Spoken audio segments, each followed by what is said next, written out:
Welcome to the LSI Behind the Wind podcast. I'm Lauren Lane. For 50 years now, the LSI team has dedicated themselves to the science of business development. We've seen the impact of our work and how it's evolved into economic development and now social impact work. This week, Sean and I are joined by LSI's Chief of Staff, Summer Green, to discuss some of the prominent life lessons Sean has learned throughout the years and some advice that Sean has for young professionals and CEOs. If you have any additional questions for Sean at the end of the episode, please email us. We'd love to stay in touch. Thanks for joining, and let's jump in. Hey, Summer, I appreciate you doing this episode with me. I always look forward to having these conversations with you. They're always good, and there have historically been some of our highest rated, most downloaded episodes. And you always get me to be reflective, and so I'm excited for today. Let's get into it. Yeah, and thanks for having me. I'm excited about this too. I love doing these with you, so thanks for having me. I'll be honest with you, and you know this. So we have had this scheduled for about 3 months, and I just keep canceling it. Yeah. But I know that there has been a lot of requests and interest in doing this dialogue and a few episodes, I guess, on me personally. And so I know that you and Lauren have talked about some of the things that team and our clients are interested in, and so that's really going to be the format of this episode, and I can't wait to hear what you've got prepared for me. Well, I think the takeaway from this podcast today is for our listeners, our clients, and our employees to maybe get some insight to you as a leader and how you balance your leadership with your personal and family life. I think that's something that we all kind of struggle with professionally, is how do we contribute and do a good job, but also balance our life with family and the things that we enjoy doing. So this is kind of an inside look into you a little bit, you personally, but also how you balance your professional and personal lives with leadership. So with that, I have a couple things I want to talk to you about. So Sure. The first thing I kind of want you to maybe share with us or explain is through these podcasts, we've learned your history. We've learned the LSI history. We have learned a lot about how you have grown up in this company. But one thing that I would like to know is, how was that process as like a dad and a husband? How did you navigate the professional path and still balance your life with your kids, your wife, your family? How did you find that work-life balance? Well, I think it's been horrible. I think it's been terrible. I think I've been horrible at it. And, I think there's a lot of people that know that I had a real drinking problem for a lot of years. It started when I was in high school, and for most of my 20s and 30s, I had a severe addiction to alcohol, and I've been pretty open with it. I mean, I know there's a lot of people that know that, and especially individuals that have been with the company a long time and knew me early in my career, knew that that I was a severe alcoholic, and I think that was one of the challenges that I had. But I look back on that. I would. I mean, it was a different time too. It really was. Although I was probably an alcoholic before I even started with the company, it was an environment that really was, and the chemistry of our business and the corporation and the market was that you would start drinking midday, and any social event, any meeting, there was a lot of drinking, and I mean, to put this into perspective, I would drink a fifth of gin a night. And did you, was that a gasp from Yeah, that's a lot. Yeah. It's my favorite time of the day. I loved it. It was, and I mean, if the truth be known, I really actually still miss it and think about it a lot. And I mean, I just a classic alcoholic. And if I was not out at a client dinner, which was most nights, I would, start drinking. I'd come home, I'd start drinking, I'd work until I couldn't work anymore, and which was usually 1 or 2 in the morning, and then get up the next morning. I felt fantastic. Would do it again. I cannot remember being hungover. I remember being sick only a few times. I mean, I've got a strange connection to liquor. And, so had a young family. I was married very young. And had kids young. I had 3 daughters before I was 30. And I mean, the one thing that I think was consistent, if you ask the girls, and many people know that I have 5 kids. I've got three older daughters, and that we sort of refer to as the big 3, and then the little 2, which is I have a son, and the youngest is a daughter as well, which we refer to as the little 2, the big 3 and the little 2, just because there's 17 years age difference between Sarah, our oldest, and Mary, our youngest. So I think the one thing that was constant was I loved to ski, and no matter what was going on during the week, we skied every weekend. And from the time they were babies, I had Sarah on skis when she was probably 2. And I mean, our mantra in this family is if you can walk, you can ski. And doesn't matter if you're 1 or 101, if you can walk, you can ski. And so while I know I had this horrible addiction, which I feel like I've somewhat conquered. And I was working 15 or 20 hours a day. Early on in my career, I was averaging 300 billable hours a month.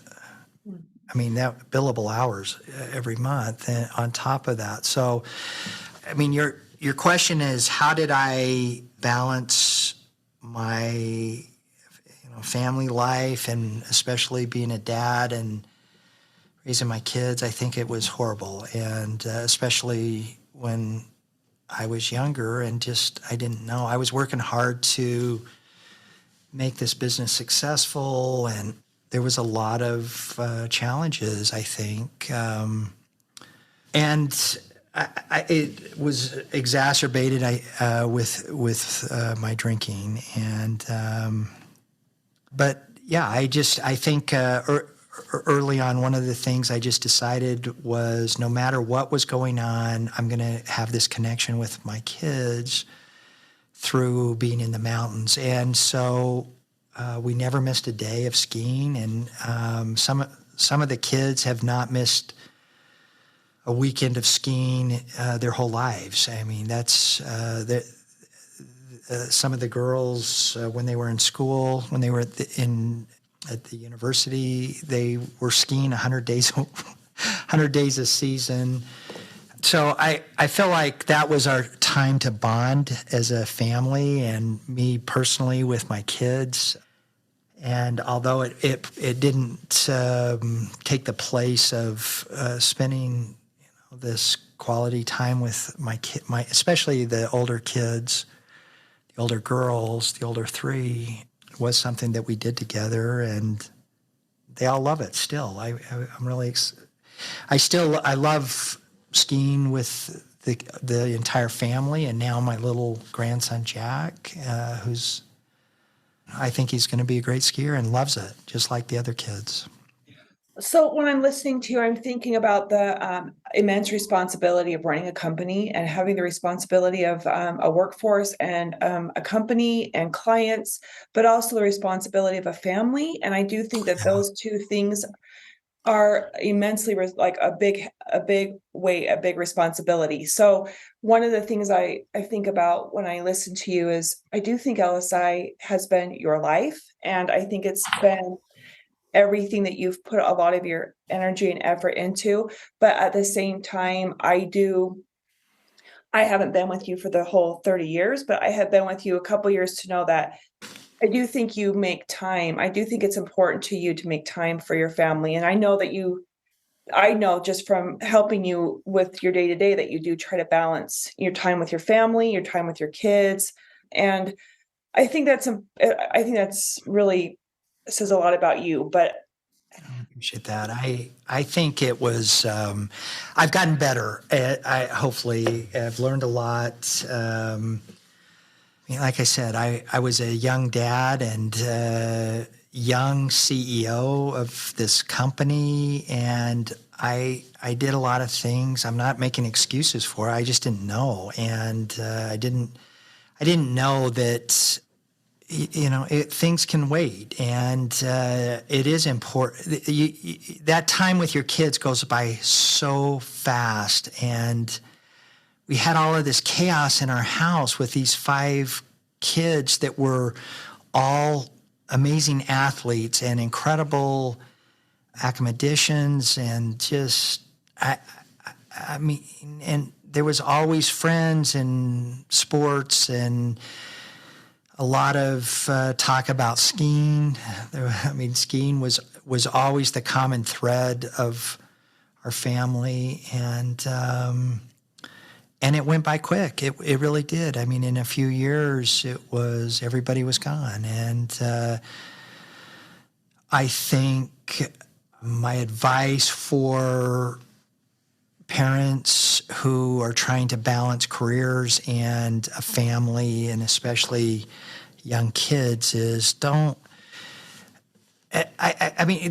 What's difficult is that when you're wrestling your kids and doing sports and doing homework and all of the extracurricular activities, it's hard. Okay, we're going to put them to bed and then focus on work. That's hard, but I think that you can do it, and you can do it well. And my advice is that your family should be your priority over your career. And even though, I get it. It's your career is such an important part of being able to provide for your children and give them the things that they need and want, and ensuring that they have a path for school and all of those things. I'm not discounting. But spending time with your kids, which I am saying, especially as a young dad, I didn't do well, would be my advice. I think it's important for people that listen to this podcast and, for people that work with you to know that you are human, like you are a normal human. I think sometimes we look at leaders and we think they don't have problems, or they don't have issues, or they don't have challenges. They have, everything's perfect. But I don't think that's the case, especially at people at your level. I think it's really important for people to know that you have the same struggles that most people do, balancing your spouse, your kids, your personal hobbies. I mean, you are a real person who has the same real challenges as everybody else. So Yeah, I go home and yell at the kids because whatever. And we got to get your homework done. And how are you going to do this with balancing your sports? I've talked, especially with the younger kids, I've talked a lot about, hey, this is important that you develop your career and achieve the objectives that you set for yourself. And, part of that needs to be making time for your spouse and children. And there's nothing more important. And it took me a long time to learn that. Yeah. Well, okay, I wanted to maybe transition to something I've been thinking about, now that you can look back over the past 30 years of your life professionally and personally and see things that you may have done differently or, see things that you wish you could change. If you could go back 30 years ago and you could go back and change your course or do things differently as a leader or as a dad or as a spouse, what would you do? I mean, do you think, what are some of the things you've learned along the way that maybe you could tell people if they're starting their own company or they're looking to do, their own business? Like, what are some of the things from a professional, personal standpoint that you maybe would do differently as a young CEO? I think being a dad, where I've had this unique opportunity to be a dad when I was 22, and then again when I was nearly 40, and you hear this a lot. Well, if being a young parent, you have a different perspective and it's a different time in your life than being an older parent, and I feel that way. With my company as well. I was a young CEO at the age of 22, 23. And I think making sure that you are kind. I think there was a lot of years that we demanded perfection. We demanded this high level of performance from our people, and oftentimes that translated into, that maybe we weren't as kind as we should have been or could have been. And I think looking back, I've learned a lot about being patient. I've learned a lot about collaboration, which I think early on in my career I was not good at, but now I feel like I have learned to be very collaborative, letting go of the unimportant, really focusing on the important, which I think was something that I did well early in my career. And we had a strategy, and I was determined to make that strategy work. And I don't think it was always graceful in looking back on it, but we have accomplished a lot of these objectives that I set 30 years ago, and which I'm proud of. And so I think in retrospect now, I just celebrated 30 years with the company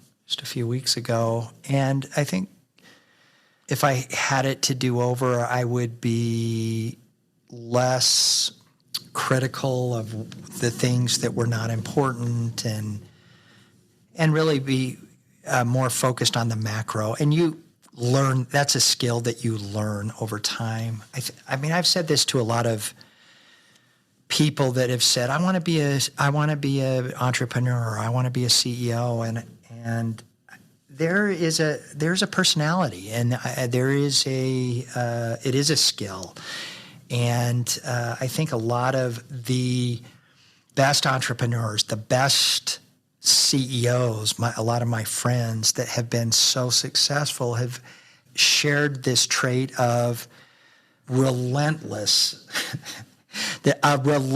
pursuit of achieving this objective. And even when people are like, let it go, let move on. And there is in your core, in your DNA as a entrepreneur or a CEO that is successful, you're going to make it work anyway, and you're going to look at every angle, and it doesn't matter how much time, money, resources that you're going to put into achieving your objectives, you're going to make it work. And I think that really differentiates a lot of individuals that don't have that. And that why do a lot of businesses fail?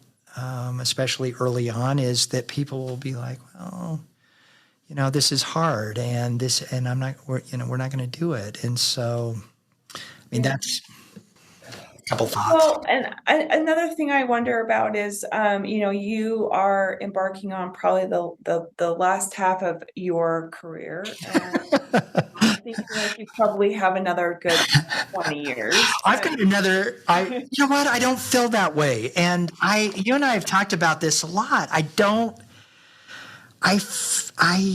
am still excited to get up in the morning. I'm still excited I just told you this a few hours ago that, oh my goodness, we are closing so much new business, and it's fun, and it feels still exciting like it was 30 years ago. So I know. I don't. Well, I always wonder, like, when you think back to when you were in your 20s and you're starting out, and you now think you're in your 50s and you have another 20 years. And I just hear you say, like, you've learned a lot along the way as far as how to collaborate and be more kind, and, think about your people and know that those are kind of the things that are important. What advice do you have maybe for people that are listening, or people that are wondering, like, how are you going to steer the ship for the next 20 years? What do you think is important to you in this business, and the people and the employees and your family? Like, what do you want to accomplish, and how do you want to accomplish that in the next 20 years? I think the other thing that has happened is I've really had a lot of introspection on what I do well, what I don't do well, what I like doing, what I don't like doing, which sometimes,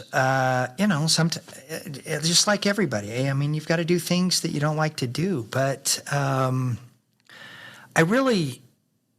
know where my strengths are. I know where my weaknesses are.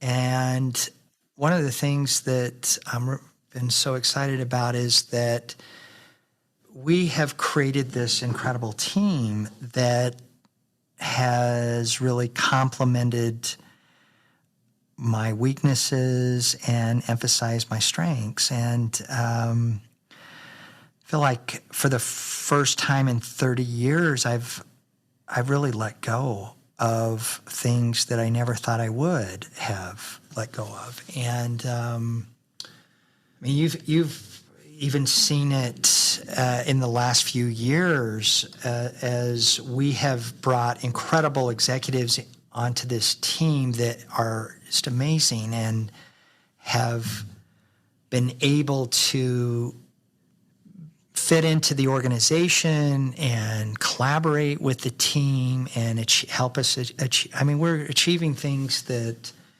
I never thought we would. And so letting go, I've also, in the last year, I have probably taken more personal time off than I ever have in my career. And I haven't had anxiety about doing that. I have not felt, I just knew I had the trust and confidence in this amazing team that we've put together that has allowed me to do that. I can't remember a time in the last 30 years where I have been able to say that. I mean, we've had amazing people in the last 30 years, for no question. And so, I mean, some of the most talented, I've been so lucky to work with amazing clients and various classes of LSI that I look back on and just think, wow, I've learned so much. But for me to say, I'm going to go to Greenland for 2 weeks without any connection to the office, that would have never happened even a few years ago. Yeah.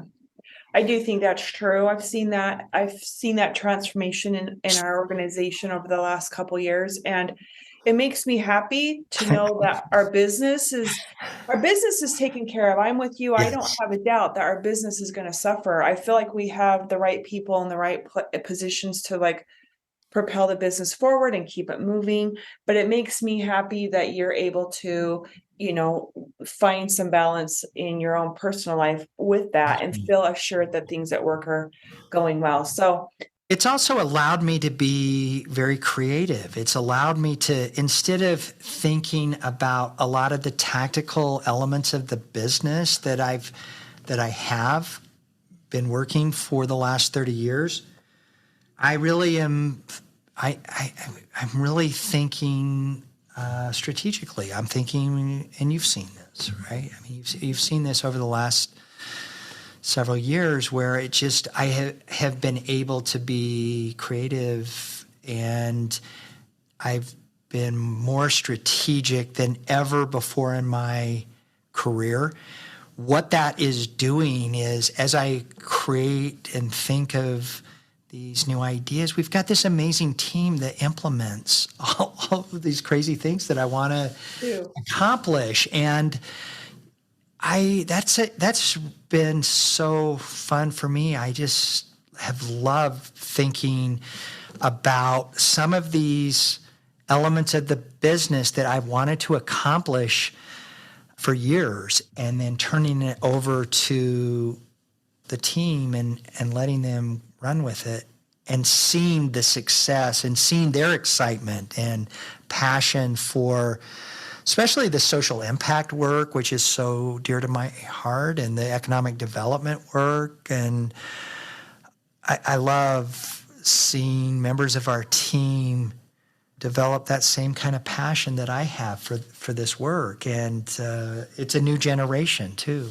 Yeah, I do feel that same excitement. So when we say you will still be working in 20 years and you're excited about that, I actually know what you mean, because I feel that synergy here, that it's something that I think our team we're all kind of like focused on the same goal. And I do feel like we're all working very synergetic together to get there. So I get what you're saying about that. I also have felt, Summer, that, and I've shared this with you and Jessica and Sarah and other members of the team, that we're celebrating our 50th year of business. Mm-hmm.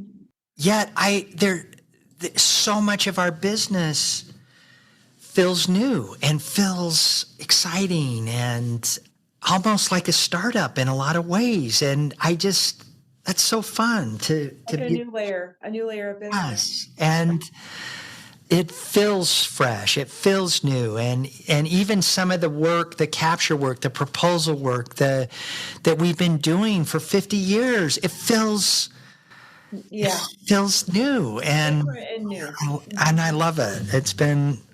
I get excited to work every day. There is so rarely a time that I am not excited to be serving our clients and our people and doing what we're doing. It's fun. And this impact that we have across the United States and even our international work, the impact is amazing.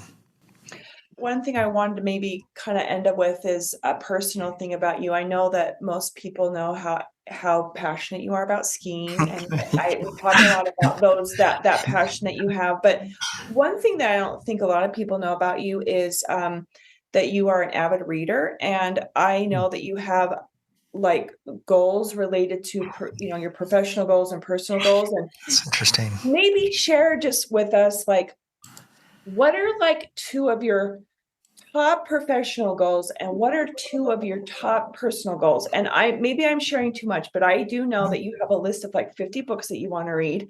I would love to know, like, what is one of your book recommendations for people that you maybe have recently read?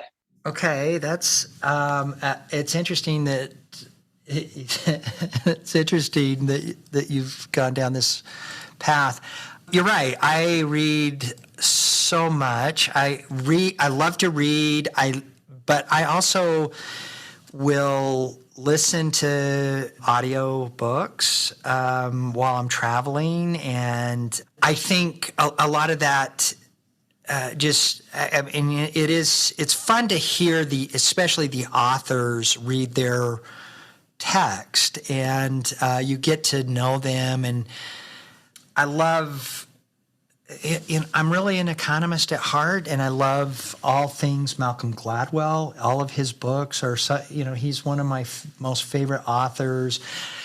Even though he and I have very different views on economics, but I like his writing. I like the way he thinks. I love how he builds a story. And I think it was last year I read his latest book, The Bomber Mafia, which is amazing and has a lot of history to LSI. That it's the story of the Norton bomb site, and which at some point I'll tell the story of how that connects into some of the things that we've done at LSI. I'm not going to do that now, but that was such a great book on history. Some of the books that I've read recently that I love, one is called Fooled by Randomness by Nassim Taleb. And he also wrote a book called The Black Swan. And he's a mathematician, and he talks about a lot of things that we believe are science and in reality are random events. And I think those are some really great books that I've recently read that I would recommend to anybody. Fooled by Randomness, The Black Swan. He also wrote a book called Unfragile, which I love his work. It is incredible. Here's an interesting story. I've read very few novels in the last 50 years, the last 30 years. I mean, I can count on one hand the novels that I've read, which are so I really like nonfiction is typically the genre that I read. And you're right. I will read 3 or 4 books a month, and probably listen to a couple of books that are audio books as well.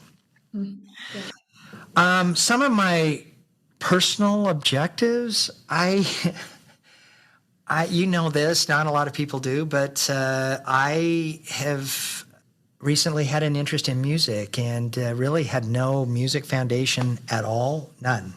I mean, I could not read music. I've had no music training, and over the last few years have been working with Dr. Natalie Grana, who has given me this music theory foundation that is amazing. In a really relatively short period of time has taken me from zero music foundation, I mean none, to I'm doing a lot of graduate type music work with her, and I attribute this methodology to her. She's just an amazing individual who I admire so much, and she's just taught me.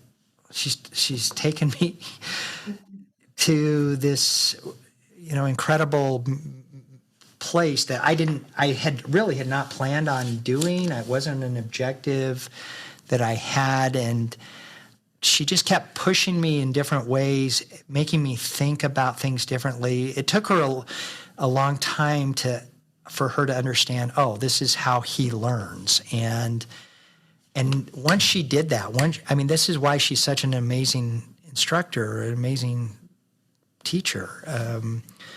Once she learned, this is how he learns, this is how I learn, this is how I think, she started presenting this music theory to me in this whole new way that it took me about a year working with her before she understood that. In 6 months, she got me through the equivalent of a 4-year undergraduate music degree in 6 months when she learned and could understand, this is how he thinks and this is how he learns. And I've learned a couple of instruments over the last few years, and I love it. It's helped me think differently about my business as well. It's given me a creative outlet that I really love.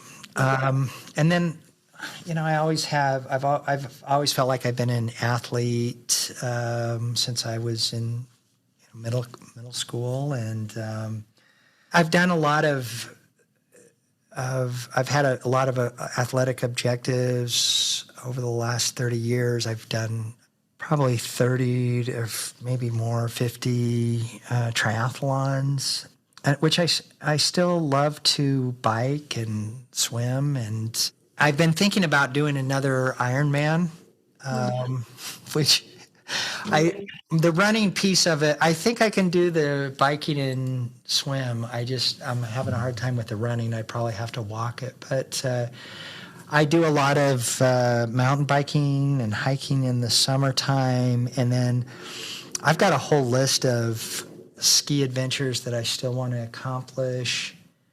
I did a lot of them this last year, including this trip to Greenland, which was incredible. But I've skied a lot of lines, and I've skied at a lot of venues that were on my list. So I'm always thinking about that.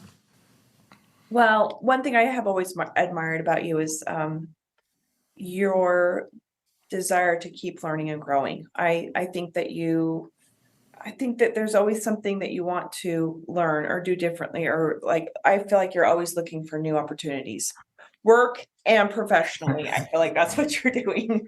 There's and there's so much to learn in our business. I mean, every day it's just unbelievable how much I learn every single day in this amazing business of ours. And so you're right. I think that why does it still feel fresh and still feel exciting and new?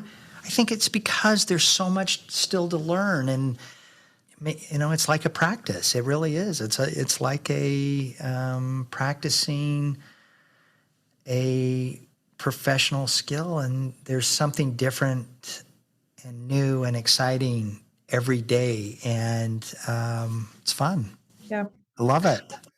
Thanks for being vulnerable, and thanks for being honest. And I think Thank this you. is this 45 minutes has been valuable as a look a little bit into you and who you are and how you operate and what's important to you and where you see yourself going. So thanks Thank you. for spending a few minutes with me. Thanks, Summer. I appreciate all you do, and you've been such a critical part of this transformation of our company, and I could not imagine doing this without you. It's been so much fun, and I've never had the opportunity to work so well with, somehow you just read my mind and you anticipate everything ahead of me telling you how or what to do, and I just adore working with you. It's been amazing. Thank you. I feel the same way. So thank you. Thank you.